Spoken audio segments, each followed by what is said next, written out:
অবজানন্তি মাং মূঢ়া মানুষিং তনুমাশ্রিতম পরং ভাবমজানন্তো মম ভূত মহেশ্বরম। আমার মনুষ্যাকার বিগ্রহ দেখিয়া মূঢ় লোক নাহি বুঝে অবজ্ঞা করিয়া, আমি মহেশ্বর এই জগৎ সংসারে আমার পরম ভাব কে বুঝিতে পারে। আমি যখন মনুষ্যরূপে অবতীর্ণ হই তখন মূর্খেরা আমাকে অবজ্ঞা করে, তারা আমার পরম ভাব সম্বন্ধে অবগত নয় এবং তারা আমাকে সর্বভূতের মহেশ্বর বলে জানে না। তাৎপর্য: এই অধ্যায়ের পূর্ববর্তী শ্লোকগুলির ব্যাখ্যা থেকে স্পষ্টভাবে উপলব্ধি করা যায় যে নররূপে অবতরণ করলেও পরম পুরুষোত্তম ভগবান সাধারণ মানুষ নন।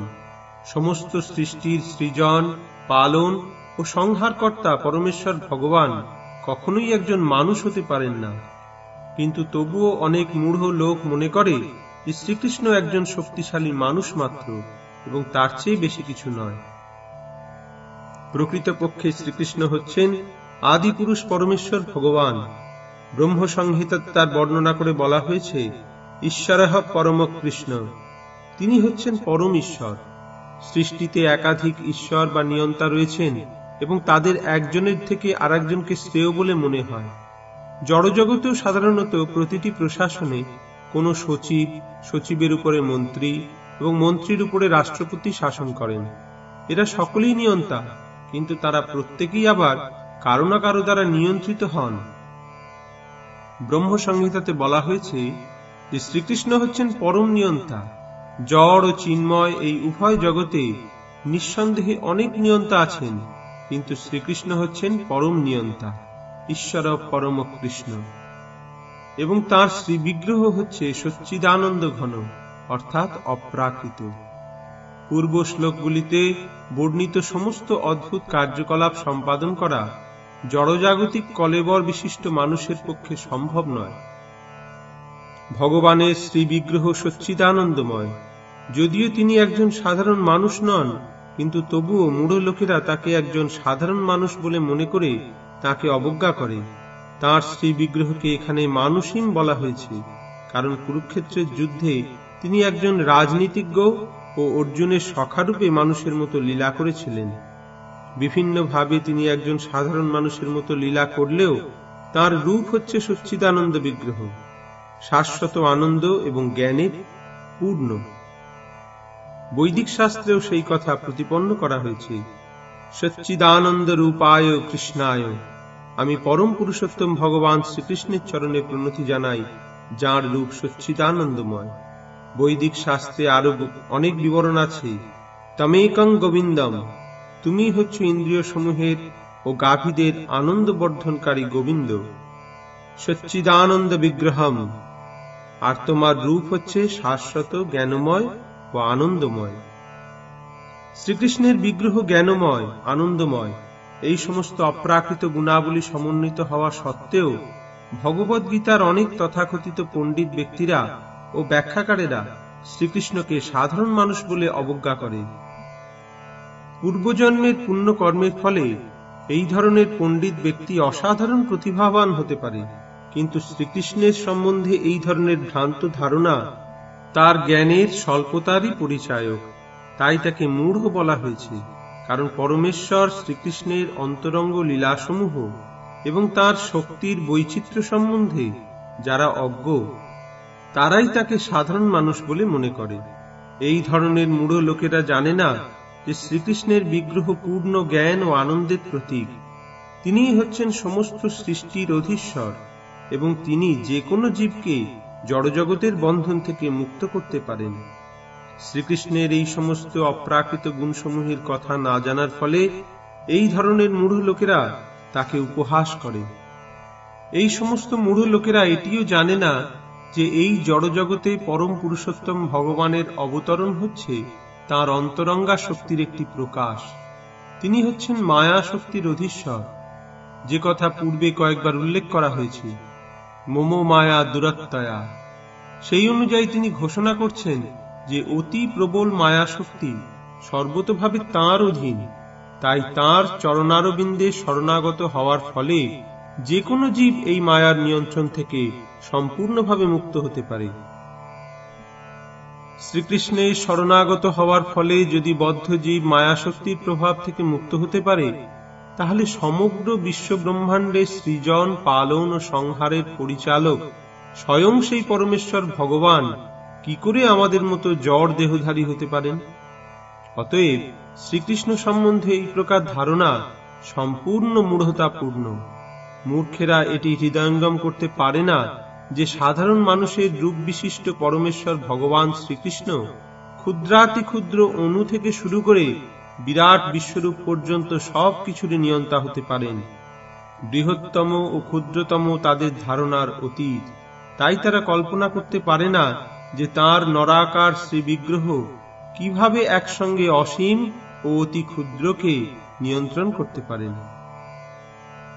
বস্তুতপক্ষে ভগবান এই অসীম ও সসীমকে নিয়ন্ত্রণ করা সত্ত্বেও তিনি এই সৃষ্টির অভিপ্রকাশ থেকে সম্পূর্ণ স্বতন্ত্র হয়ে থাকেন।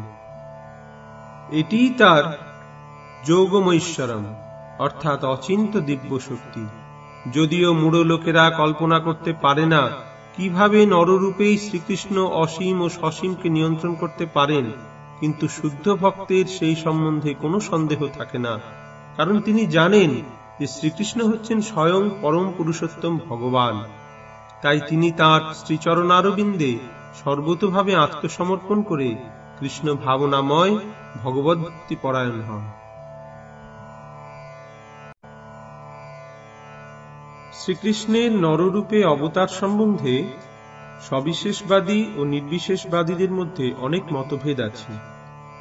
কিন্তু আমরা যদি শ্রীকৃষ্ণ তত্ত্ব সম্বন্ধীয় প্রামাণ্য শাস্ত্র ভগবদ্গীতা ও শ্রীমদ্ ভাগবতের শরণাপন্ন হই, তাহলে আমরা অনায়াসে বুঝতে পারি যে শ্রীকৃষ্ণ হচ্ছেন স্বয়ং পরম পুরুষোত্তম ভগবান।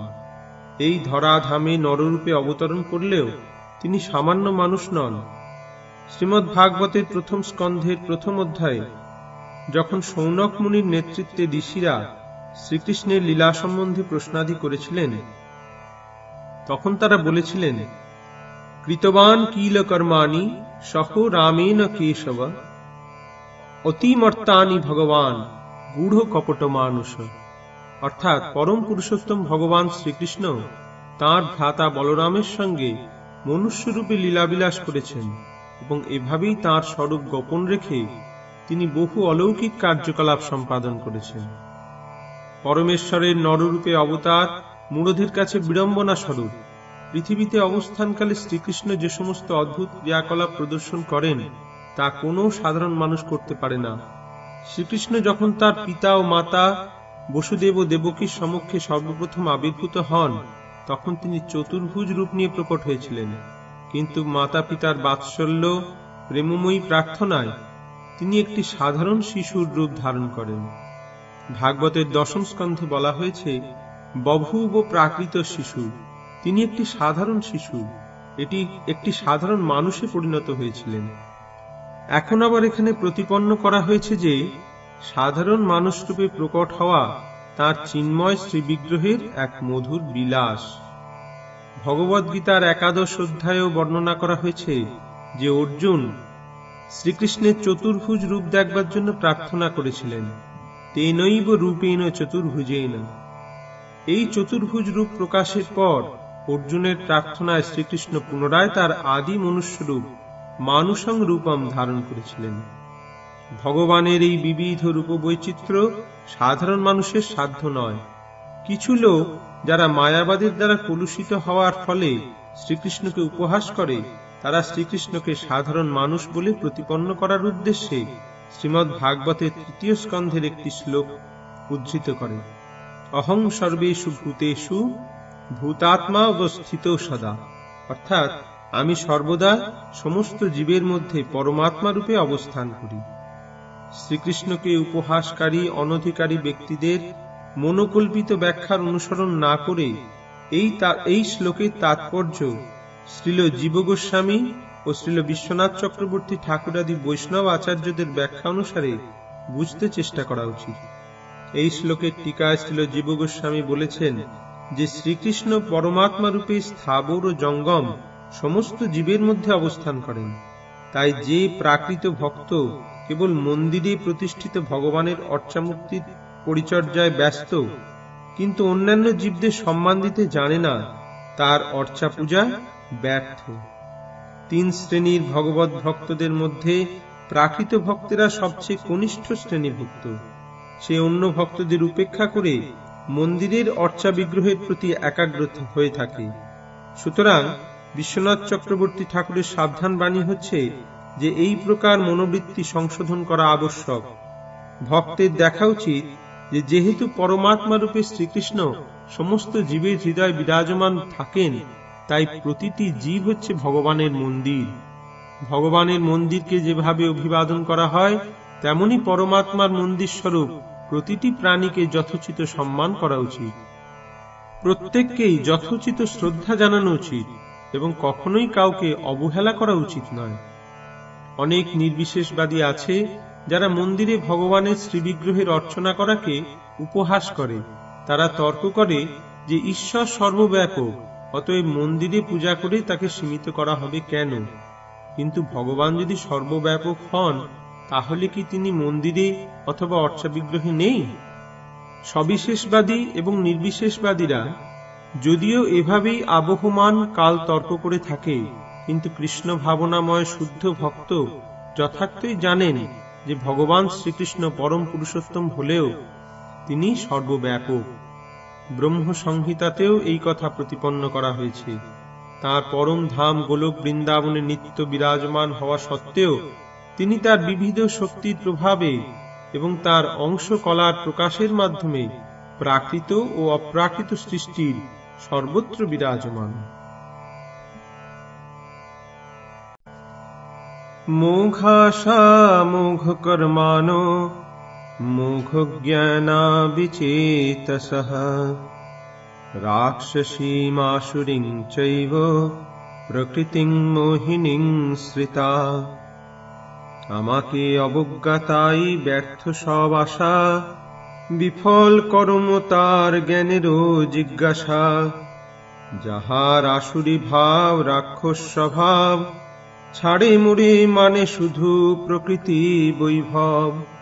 প্রকৃতি মোহিনী মূর্তি তারে জারি মারে, মায়াময় মূর্তি বলে তাহারা আমারে। এভাবেই যারা মোহাচ্ছন্ন হয়েছে তারা রাক্ষসী ও আসুরি ভাবের প্রতি আকৃষ্ট হয়। সেই মোহাচ্ছন্ন অবস্থায় তাদের মুক্তি লাভের আশা, তাদের সকাম কর্ম এবং জ্ঞানের প্রয়াস সমস্তই ব্যর্থ হয়। তাৎপর্য: অনেক ভক্ত আছে যারা নিজেদের কৃষ্ণ ভাবনাময় ও ভক্তিযোগে যুক্ত বলে মনে করে, কিন্তু তারা অন্তরে পরম পুরুষোত্তম শ্রীকৃষ্ণকে পরম তত্ত্ব বলে স্বীকার করে না।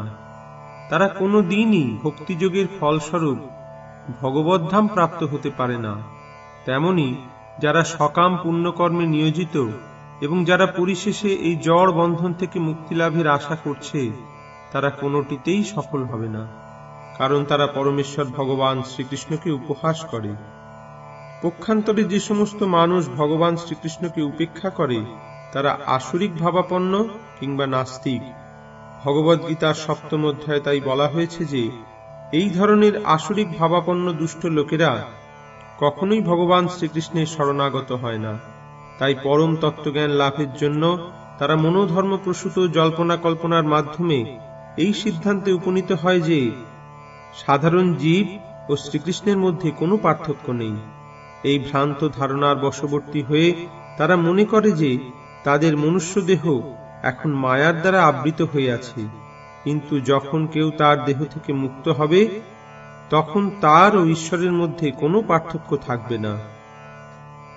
মোহগ্রস্ত চিন্তাধারার ফলে শ্রীকৃষ্ণের সঙ্গে এক হওয়ার এই যে প্রচেষ্টা, তা কোনো দিনই সফল হবে না। পারমার্থিক জ্ঞানের ক্ষেত্রে এই ধরনের নাস্তিক্য ও আসুরিক অনুশীলন সর্বদাই নিষ্ফল হয়। এটি হচ্ছে এই শ্লোকের নির্দেশ। এই ধরনের লোকেদের দ্বারা বেদান্ত সূত্র ও উপনিষদ আদি বৈদিক শাস্ত্র থেকে জ্ঞান অনুশীলন চিরকালই নিষ্ফল ও ব্যর্থ হয়। সুতরাং পরম পুরুষোত্তম ভগবান শ্রীকৃষ্ণকে একজন সাধারণ মানুষ বলে মনে করা মহা অপরাধ। যারা তা করে তারা অবশ্যই বিভ্রান্ত, কারণ তারা শ্রীকৃষ্ণের শাশ্বত রূপ হৃদয়ঙ্গম করতে পারে না। বৃহৎ বিষ্ণু স্মৃতিতে স্পষ্টভাবে বলা হয়েছে, যো বেত্তি ভৌতিকং দেহং কৃষ্ণস্য পরমাত্মনঃ স সর্বস্মাদ বহিষ্কার্য শ্রৌতস্মার্ত বিধানতঃ মুখং তস্যাবলোক্যপি সচেলং স্নানমাচরেৎ। অর্থাৎ যে শ্রীকৃষ্ণের শ্রী বিগ্রহকে প্রাকৃত দেহ বলে মনে করে তাকে শ্রুতি ও স্মৃতিশাস্ত্রের সমস্ত বিধান থেকে বহিষ্কৃত করা উচিত, এবং ঘটনাক্রমে যদি কখনো তার মুখদর্শন ঘটে তাহলে সেই পাপ থেকে মুক্ত হওয়ার জন্য এবং সংক্রমণ থেকে রক্ষা পাওয়ার উদ্দেশ্যে তৎক্ষণাৎ গঙ্গা স্নান করা উচিত। পরম পুরুষোত্তম ভগবান শ্রীকৃষ্ণকে তারাই উপহাস করে যারা তাঁর প্রতি ঈর্ষাপরায়ণ। তাদের নিয়তি হচ্ছে জন্ম জন্মান্তর ধরে নিশ্চিতভাবে বারবার আসুরিক ও নিরীশ্বরবাদী জনিতে জন্মগ্রহণ করা। তাদের প্রকৃত জ্ঞান চিরকালই মোহাচ্ছন্ন হয়ে থাকবে, যার ফলে তারা উত্তরোত্তর সৃষ্টি রাজ্যের সবচেয়ে তমসাময় অধম জনিতেই পতিত হবে। মহাত্মানস্তু মাং পার্থ দৈবীং প্রকৃতিমাশ্রিতাঃ ভজন্তি অনন্যমনসো জ্ঞাত্বা ভূতাদিমাব্যয়ম। কিন্তু যে বা মহাত্মা সে আরাধ্য প্রকৃতি আশ্রয় লইয়া করে ভজন সঙ্গতি, অনন্য মনেতে করে বিশুদ্ধ ভজন, সমস্ত ভূতের আদি আমাকে তখন। হে পার্থ, মোহমুক্ত মহাত্মাগণ আমার দৈবী প্রকৃতিকে আশ্রয় করেন। তারা আমাকে সর্বভূতের আদি ও অব্যয় জেনে অনন্য চিত্তে আমার ভজনা করেন। তাৎপর্য: এই শ্লোকে স্পষ্টভাবে যথার্থ মহাত্মার স্বরূপ বর্ণনা করা হয়েছে। মহাত্মার প্রথম লক্ষণ হচ্ছে যে তিনি সর্বদাই দিব্য প্রকৃতিতে অধিষ্ঠিত থাকেন, তিনি কখনোই জড়া প্রকৃতির অধীনে থাকেন না। আর তা কিভাবে সম্ভব? সপ্তম অধ্যায়ে তার ব্যাখ্যা করা হয়েছে। যিনি পরম পুরুষোত্তম ভগবান শ্রীকৃষ্ণের শরণাগত হয়েছেন তিনি অবিলম্বে জড়া প্রকৃতির নিয়ন্ত্রণ থেকে মুক্ত হন। এটিই হচ্ছে যোগ্যতা। মানুষ যখনই পরম পুরুষোত্তম ভগবানের কাছে আত্মসমর্পণ করেন তৎক্ষণাৎ তিনি মায়ার বন্ধন থেকে মুক্ত হন। এটিই হচ্ছে মুক্তি লাভ করার প্রাথমিক সূত্র। যেহেতু জীবসত্তা ভগবানের তটস্থা শক্তি, তাই জড়া প্রকৃতির নিয়ন্ত্রণ থেকে মুক্ত হওয়ার সঙ্গে সঙ্গেই সে চিন্ময় প্রকৃতির আশ্রয় লাভ করে। চিন্ময় প্রকৃতির পথ নির্দেশকেই বলা হয় দৈবী প্রকৃতি। সুতরাং এভাবেই পরম পুরুষোত্তম ভগবানের শরণাগত হওয়ার ফলে কেউ যখন উন্নত হয় তখন তিনি মহাত্মার পর্যায়ে উন্নীত হন।